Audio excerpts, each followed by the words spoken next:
Welcome back to another jaw-dropping courtroom moment. Right from the start, we're seeing emotions run high in Detroit's 36th District Court. The defendant, Joshua Gubin, isn't holding back. He's questioning the judge's authority, claiming bias, and even throwing insults like uneducated judge. That's not just bold, it's dangerous. Judges hold immense power in the courtroom, and disrespecting the bench is a one-way ticket to contempt charges. What we're watching here is a classic clash between frustration and authority. But the big question is, does Gubin have a legitimate grievance, or is this simply a meltdown in front of the law? Stick around because this case takes multiple shocking turns, including accusations of racial bias, conflicting stories about stolen vehicles, and a dramatic contempt ruling that could land him in jail. So buckle up. This courtroom ride is about to get wild. What is a breakout room? I showed all my proof. I showed all the proof. I showed the proof, Mr. Sean Perkins. What is it? Is it my, what is it? My complexion? Have a good day, Mr. Have a good it's day, my Mr. complexion, isn't it, buddy? Have a good day, Mr. Mr. Uneducated Judge.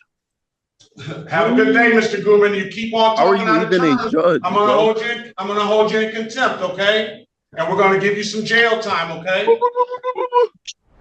This is the city of Detroit versus Joshua Paul Gubin, case number SP14114448, counts 1, 2, and 3. Appearance for the record, please. Elwood F. Berry Jr. on behalf of the defendant. State your full name, Mr. Gubin. Joshua Paul Gubin. All right, good morning, Your to you, Honor, sir. Go ahead. for purposes of arraignment, we would waive the reading of the information and stand mute. And we'll enter a not guilty plea on his behalf. We'll give him a $0 bond. No valid. Hold on a second. No valid registration, never acquired plates, and no insurance misdemeanor. Do you have documentation for this vehicle, Mr. Gubin? Yes, I do.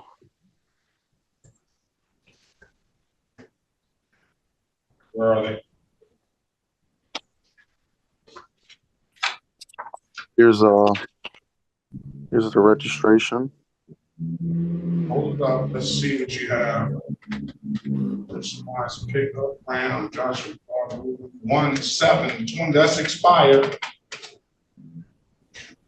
But it's still, I registered. Almost the third month of Already sold the truck. Like, it's sold, but I don't know. They take it.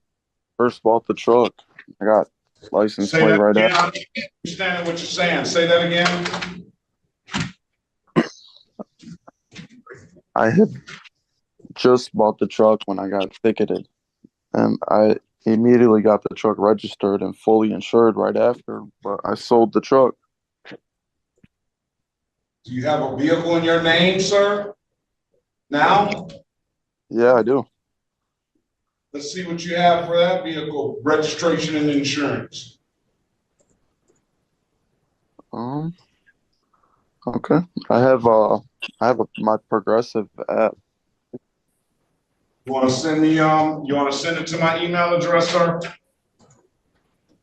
Sure. I'm gonna put my email address in the chat.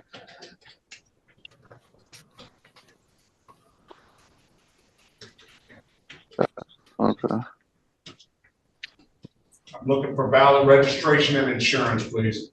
Let's pass the matter until Mr. Gubin gets those documentations to us. Let's go back on the record. All right, let's go back on the record with Mr. Gubin.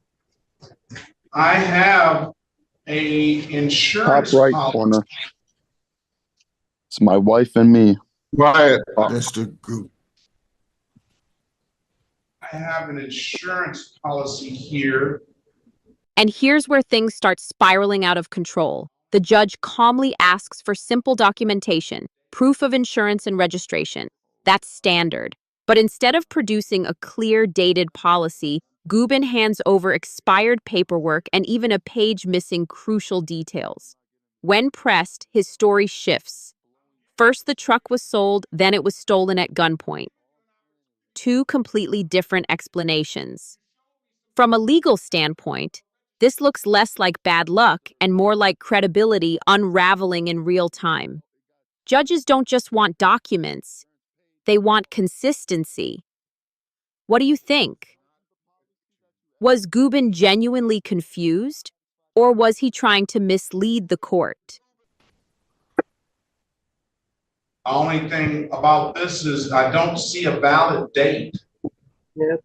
Oh God, you cannot be serious. Do you not see the Ram truck right there? I'm serious. I'm serious.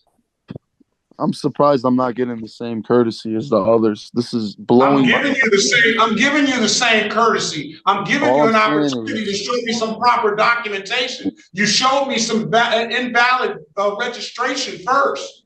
Sir, the truck is gone, sir. The truck is it got stolen from me at gunpoint. Insurance paid me off for the truck. Okay. That is not the policy that you asked for, and you're not satisfied. And I showed you valid proof that the truck was registered. Please, Mr. Gubin. Don't say anything, Mr. Berry. Don't say anything, Mr. Berry. Mr. Gubin. What did he say? Mr. Gubin. All I was trying to say was I'm extremely sick. I'm literally going up right now. Listen to me. Listen to me. I'm not. We're not going to talk like this. I'm going to talk, and you're going to listen, and I'm going to give you an opportunity to talk.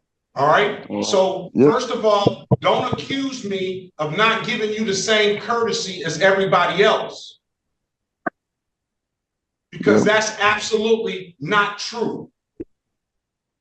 I don't have to dismiss these cases just because you said you had insurance. I can send you straight to trial or make you or not make you take the deal. I can't make you do anything, but I'm trying to give you an opportunity to show me valid documentation, okay? And I'm trying to. And I don't see, what I told you is, I don't see a proper date on this insurance policy that you sent me. All right, I'm going to show you this registration that I had on the Ram, and you will see what day that ticket was issued and what day this registration was issued, which was a month or two after the ticket. So the truck was registered and plated, fully insured after I received the tickets. So show me the insurance policy, the portion of the policy that has the expiration date. You showed me that registration, 1/7/2024. So you're asking to see if what? A valid what? I'm asking to see the date on the insurance policy. You gave me an insurance policy. I have that, but it has no date on it. All I showed was proof that the truck was insured, registered. All right, I'm not gonna deal with it. All right, let's set a trial date. Set a trial date. I'm trying to get this dismissed. This is this is literally holding me back right now. You get it dismissed on the date of trial. Date of trial. Wow. Nice. Thanks for no, I see clear as day why I'm not getting the same courtesy. Your name is Sean Perkins? Yeah, okay. That's the last time I checked. Yeah. Okay, I get it. Mr. Gubin. This is the breaking point. After being pressed, Gubin explodes, claiming the judge's decision is based on his complexion. He throws out insults, calling the judge uneducated, and questions how he's even on the bench. Let's be clear. Accusing a judge of racism without evidence is a nuclear option, and here it backfires instantly. Judges have wide discretion when it comes to maintaining order. The contempt power is real, and we just saw it in action. 30 days in Wayne County Jail for contempt. It's a reminder to every defendant. Even if you think the judge is wrong, lashing out will almost always make things worse. Do you think the judge went too far with jail time, or was it deserved? Mr. Gubin? I don't need to hear it. I don't need to hear the blabby blab. Just stop talking to me. I was just going to ask, did you want to go in a breakout room? What is a breakout room? I showed all my proof. I showed all the proof. I showed the proof, Mr. Sean Perkins. What is it? Is it my complexion? Have a good day, Mr. It's my complexion, isn't it, buddy? Have a good day, Mr. Yes, Goodman. Mr. Uneducated Judge. Have a good day, Mr. Goodman. You keep on How are talking you out of even a turn. judge, I'm gonna bro? hold you. I'm gonna hold you in contempt, okay? And we're gonna give you some jail time, okay? What a clown. You done? Anything else? Are you Anything done? else, pal? All right. I'm gonna hold him in contempt. I'm gonna give him 30 days Wayne County Jail. All right. Right. Okay. That's you have an absolute. You have an absolute right to a hearing. You and will expect a huge lawsuit. I showed you every single proof of documentation that I needed to, and you refused to dismiss my stuff. Have a great day. Why is that?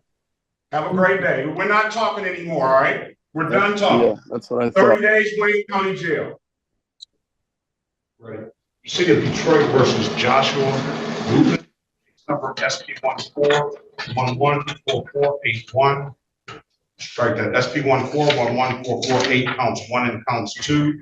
SP166967 counts 1 and counts 2. SP16696731. Appearance for the record, please. Yes, good morning, Camilla Barkovic, P78254, appearing on behalf of Mr. Joshua Rubin, who is present. Good morning, Mr. Rubin. State your name for the record, please. Good morning, Joshua Rubin. Today is the date and time set for a pre-trial. I do have an offer here, which is pleading responsible to. No camera. Hold on, Mr. Grant. Is pleading responsible to the amended count of limited access 1 to 5 for the speeding, and as charged, I'm thinking of the improper equipment. That is correct, Judge. And then other matters are to be dismissed. Is that correct? That's accurate. You want to take the deal, Mr. Gubin? Yes, Your Honor. Will you stipulate on behalf of your client to the basis of the ticket as an accurate factual basis for that responsible plea on your client's behalf? Yes, Judge, I Will will. you stipulate the probable cause for the dismissal of the other matters? Yes, Your Honor. All right, I'm going to find your client responsible for the amended count of limited access 1 to 5 for the speeding based on that stipulation, and as charged to the improper equipment. Thank you. It'll be $125 for the limited access 1 to 5, and $120 for the speeding ticket. I'll waive the warrant fees, Thank you, Judge. and he'll pay any reinstatement fees, which I don't see here.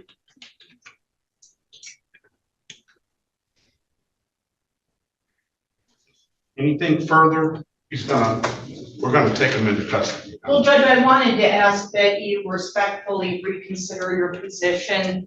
I reviewed the record of the hearing in question. I understand that my client's conduct may have been considered disruptive and disrespectful by the court. A lot of time has passed since that occurred. That's no justification. But I think it's important for you to know the circumstances under which his actions occurred. So unfortunately, my client was suffering from the flu extremely bad that day. He remained on Zoom for an extended period of time. I'll even attest, I have sat on Zoom for an extended period of time, and oftentimes it becomes extremely frustrating.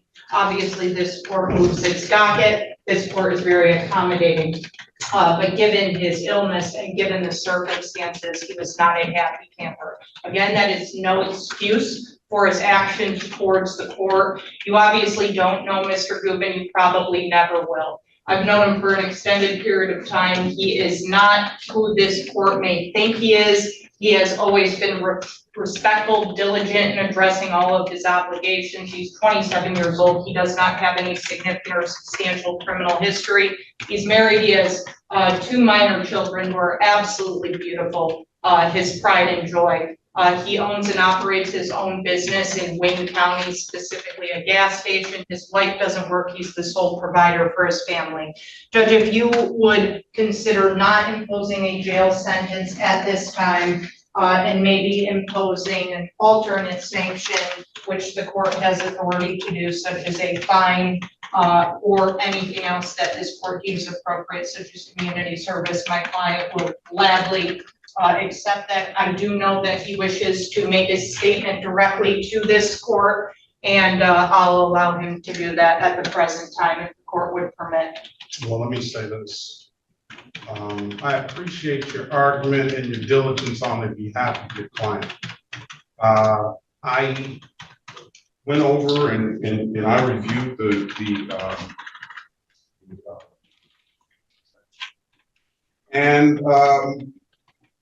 I thought I exercised the utmost restraint in the the blatant disrespect that Mr. Gubin. And let's go back to your about the Zoom.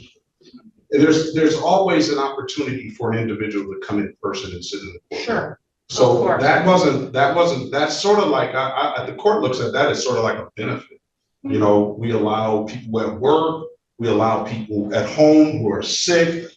I didn't know he was sick until he mentioned something about being sick in the middle of, toward the end of what, but that's of no consequence of the court. I really don't care about him being sick. His obligation, he could have said, I'm sick and can we pass this on? But it was every attempt to the court tries to offer individuals an opportunity to show documentation, which the court doesn't have to do that. I know. If he didn't have proper documentation at the time to stop, the court doesn't have to take that extent in dismissing the case because it's bringing proper documentation now. It is the court's view of Mr. Gubin's actions is that Mr. Gubin was trying to deceive and perpetrate a fraud upon the court. Mr. Gubin was given multiple times showing proper documentation. And we take it and we'll look at it on the screen. So he doesn't have to email it. He doesn't have to send it. He sends the first document. It wasn't valid. I said, Mr. Gubin, he indicated to the court that at first he indicated he got the truck, but he sold the truck. That was his first argument about what happened to the document. I said, do you have a truck? Do you have a valid document in your name now? He says, yes, I do. Then he emails the court the document, which I'll find in the record and I'll put it in the file. He emails the court a document that shows me this deck sheet of insurance, but that insurance never had a date on it. So I addressed that with Mr. Gubin, and this is all in the record. And I asked him, hey, this doesn't have a date. Then he proceeds to show me another document that doesn't have his name on it, anything. And when we brought that up, and then that's when things went further downhill. So I don't think Mr. Gubin's actions had anything to do with him being sick that day. I don't know whether he was sick or not. And again, I don't care at this point whether he was sick or not. I tried to exercise every bit of restraint. Then he further argues with the court and tells me while he's swearing that the truck was stolen at gunpoint. That was his other argument. First he says he sold it, then he says it's stolen at gunpoint. Then Ms. Harris tried to step in and try to mediate the thing and calm the situation down. Mr. Gubin was not trying to hear that. And then Mr. Gubin goes all the way and puts race into the argument that it's because his complexion that I am the way I am, and I'm doing him the way he felt I was doing him, which was absolutely not the case. And I still was exercising restraint and not doing anything. He calls me uneducated. He starts to throw names and things like that. So that's why we're here. We're there. Then there's going to be a huge lawsuit. You know, so that's why we're here. Furthermore, this happened in February of 2024, February 29th of 2024. Mr. Gubin had ample opportunity to come to the court and try and rectify or bring it in. Mr. Gubin knew the court imposed a contempt sanction on him before he left the court, and he never did. The only reason he's back in here now is because he got more tickets. I told him to show up in person multiple times before he hired you, Ms. Barkovich, and he disobeyed the court's order. So at this point, the only sanction that I think is going to get to Mr. Gubin is a term of jail time. Your Honor, may I respond to some of your commentary? I'm not here to quibble with you, but that was something I needed to discuss with Mr. Gubin once I actually became privy to the transcript, the inconsistencies with his representations to the court. I will tell you that I have received information that both statements he made to the court with respect to the vehicle were in fact allegedly true, in the sense that his vehicle was stolen. He apparently has a police report depicting that it in fact was stolen under the circumstances he represented. The vehicle was allegedly then recovered, returned to him, and then he subsequently sold it. So I can understand why the court thinks he attempted to perpetrate a fraud because he advanced seemingly inconsistent statements, but it is my understanding that he has documentation to back both of those points up. I'm not sure if that makes a difference to this court, but if it does, I'd ask for an opportunity to present that to the court. I understand my client made some statements which should not have been made, and he'll acknowledge that. I didn't advance his illness as an excuse, but I mean, we all know as human beings, any time we are not feeling well, we become more jumpy or, you know, less tolerable. So he apologizes sincerely. He has remedied all issues as it relates to his license. He actually has a valid driver's license at the present time. His car's insured, it's registered.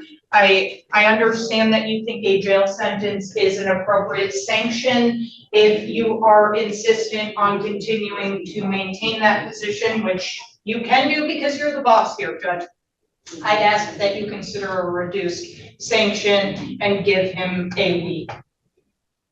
All right. I've heard the argument. Y'all let your client speak. If he chooses to, you don't have to if you don't want to. You would like to, Judge? I just want to start off with an apology. I apologize for my actions. They were totally uncalled for that day.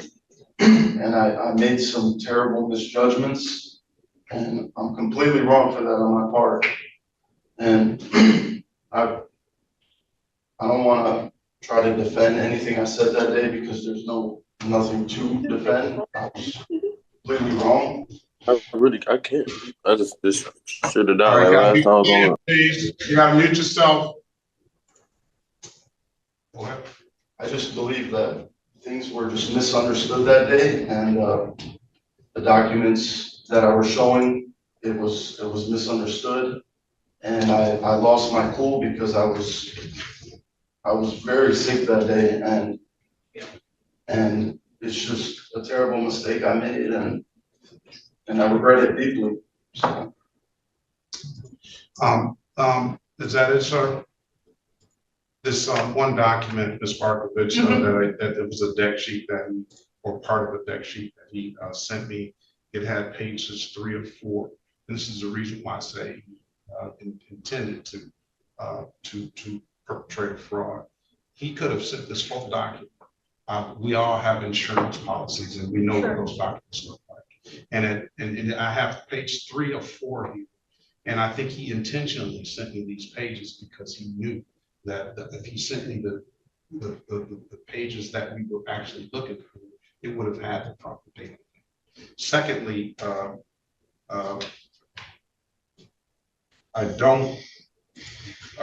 wasn't misunderstood about anything, sir. I don't know why you were so misunderstood. I thought it was very clear in an effort of what we were trying to do for you. Whether you say it's sickness or anything, I take the uneducated comment as a racial trope. You know what I'm saying? I don't, you know, we've heard that in the tennis match the other day. The one of the players lost and she calls the player uneducated. We hear this uneducated toward Black people, it seems like more and more. So that's how I take that as well. So I don't think that I wasn't misunderstood about anything. You turned a simple misdemeanor, no insurance, no registration, or whatever it was, into all of this. And this is the consequence you're going to have to pay for. All right. I believe he was contemptuous. I believe he disrespected the court. I believe he basically was making a mockery of the whole situation. So I don't feel any, I feel you intended to do that. And I don't feel it became because you were sick. Okay. So that's it. I can give you the information that he gave the court on that day as a way, but everything he passed off to the court was either not valid at the time, or we would have given him time to get insurance. We do it constant. I understand. All right. All right. So I'll consider the reduction, but I'm not. He's going to go to jail today. I understand, Judge. So you can, Ms. Markovich, I'll pass the matter. You can go ahead about your day. You can zoom back in. I've heard your argument, and I'll make a decision before the day's out on if I'll reduce it. Thank you, Judge. I appreciate the court's consideration. I'm sorry, Judge, did you say my name? Yeah, I'm gonna go ahead and reduce it to 2 days for your client. Thank you so much, Judge. So like I said, it'll probably be out tomorrow. I don't know, but it wasn't. You know, I appreciate your argument on behalf of him, but I don't believe it. On the record? No, this is if you I can put it on the record when we get the file. I'll mark it down, but if not, then we'll make sure 2 days gets entered. All right. Thank you, Judge. He sincerely appreciates that.